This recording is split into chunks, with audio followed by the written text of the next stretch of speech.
महात्मा बुद्ध ने कहा था, हजारों युद्धों में विजय पाना, हजारों योद्धाओं पर विजय पाना असली विजय नहीं है।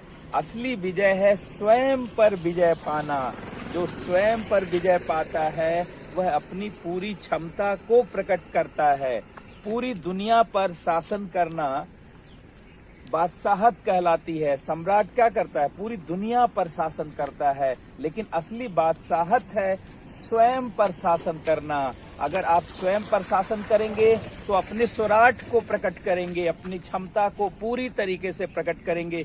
और जिस दिन आपकी क्षमता पूरे तरीके से प्रकट होगी, आपका मन हमेशा उत्साह से भर जाएगा, हमेशा जुनून से भर जाएगा। किसी भी काम को आप पूरी क्षमता के साथ करने लगेंगे, चाहे वो घर का काम हो, चाहे वो बाहर का काम हो, चाहे वो शारीरिक काम हो, चाहे वो मानसिक काम हो, चाहे वो अपना काम हो या पराया काम हो। सारे कामों में आपका प्रदर्शन आपका आउटपुट बहुत बेहतर होगा। आप उस प्रदर्शन को देख करके आश्चर्यचकित हो जाएंगे। क्यों? क्योंकि आपने स्वयं पर विजय पा ली है। और स्वयं पर विजय पाने वाला फोकस्ड होता है, केंद्रित होता है, और उसकी क्षमता अतुलनीय होती है। उसकी क्षमता बहुत ही व्यापक होती है। वो असीमित क्षमता के साथ काम करने की क्षमता रखने लगता है। और इस तरीके से जानते हैं वो पूरी दुनिया, समाज और जानते इतिहास को प्रभावित करने लगता है। जो दुनिया पर शासन करता है, समाज पर शासन करता है, उसे सम्राट कहा जाता है, बादशाह कहा जाता है। लेकिन जो स्वयं पर शासन करता है वही असली बादशाह है। तो आप सभी लोगों से मेरा जानते निवेदन है कि स्वयं पर शासन करिए। स्वयं पर शासन करने के लिए जानते हैं अपनी चेतना का विकास करिए, अपने चित्त का विकास करिए और अपने मेंटल फ्रेमवर्क को बनाइए। जो चीजें आपने पढ़ी हैं, जो चीजें आपने जानते हैं अपने तैयारी के दौरान जिस पर आपने फोकस किया है, जिसके लिए आपने नोट्स बनाया है, उसी को आप ध्यान दें।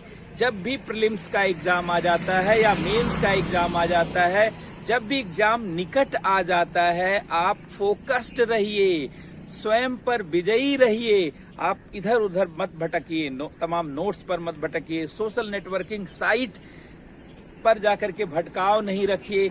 आपने जो नोट्स बनाया है, आपने जो फोकस किया है कि भाई ये पढ़ना है और उसी के लिए सालों भर काम किया, पहले उसको रिवाइज करिए, उस पर प्रैक्टिस करिए। 2 शब्द हमेशा ध्यान रखिए, प्रैक्टिस एंड रिवीजन। अभ्यास और दोहराव। बार बार अभ्यास करने से आपके अंदर जो क्षमता प्रकट होती है वो अद्भुत क्षमता प्रकट होती है। इसलिए आपने जो कुछ भी पढ़ा है सबसे पहले उस पर केंद्रित होइए। महात्मा बुद्ध ने एक दर्शन दिया था, आपने सुना होगा, सम्यक दर्शन। सम्यक का क्या मतलब होता है? सम्यक का मतलब होता है जहां है वहीं दिखना, जहां पर है वहीं दिखना। जैसे उन्होंने कहा सम्यक दृष्टि। सम्यक दृष्टि का मतलब जहां देख रहे हैं वहीं देखिए। सम्यक वाच। जब आप बातचीत कर रहे हैं तो वहीं पर फोकस रहिए, अर्थात जहां है वहीं दिखना।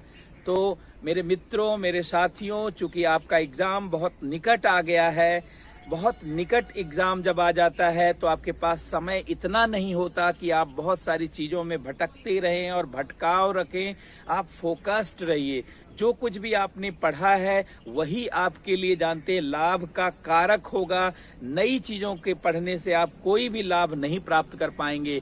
इसलिए जानते, जो आपने साल भर, 1.5 साल या 2 साल की पढ़ाई की है या अभी से पहले जो पढ़ाई की है, यही आपको बड़े स्तर पर जानते हैं लाभ देने वाला है, यही बड़े स्तर पर परिवर्तन का कारक होने वाला है। इसलिए उस पर फोकस रहे। मैं बार बार क्लासेज में भी पिछले 16 सालों से दिल्ली के मुखर्जी नगर में पढ़ाने के दौरान में मैं बार बार बोलता रहा हूं कि आप कोई भी विषय पढ़ें तो उसे कम से कम 10 बार रिवाइज करें।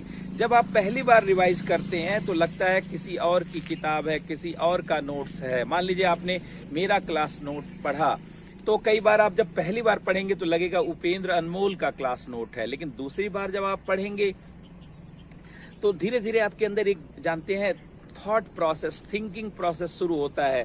तो लगेगा नहीं कुछ जानते हैं, अलग भी है। फिर जब तीसरी बार रिवाइज करेंगे, फिर जब चौथी बार रिवाइज करेंगे, फिर जब पांचवी बार रिवाइज करेंगे तो लगने लगेगा नहीं ये तो जानते स्वयं का क्रिएशन दिख रहा है, एक नया ज्ञान आ रहा है। और 7, 8, 9, 10 बार जब करेंगे तो जानते हैं आपके अंदर एक जो है सार युक्त ज्ञान विकसित होने लगेगा।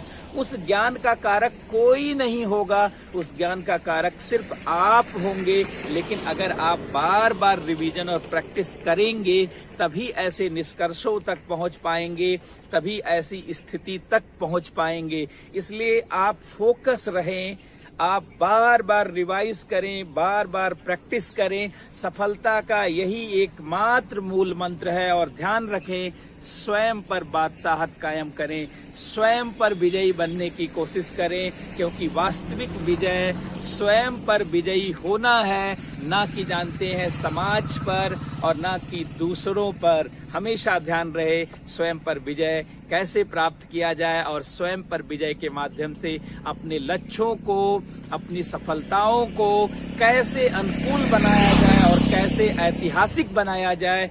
इस प्रक्रिया में लगे रहिए। निश्चित रूप से कल का भविष्य आपका होगा, कल की सफलता आपकी होगी और आप अपनी इस सफलता के लिए जाने जाएंगे और पूरे समाज के लिए रोल मॉडल बनेंगे। लेकिन स्वयं पर विजयी होंगे तभी, जब स्वयं पर बादशाहत बनाएंगे तभी। तो आज के इस चर्चा में हम लोगों ने यहाँ तक बात किया। इसके बाद पुनः कल आप सभी लोगों से मुलाकात होगी नए विषय पर, नए चर्चा पर। बहुत बहुत धन्यवाद, बहुत बहुत नमस्कार।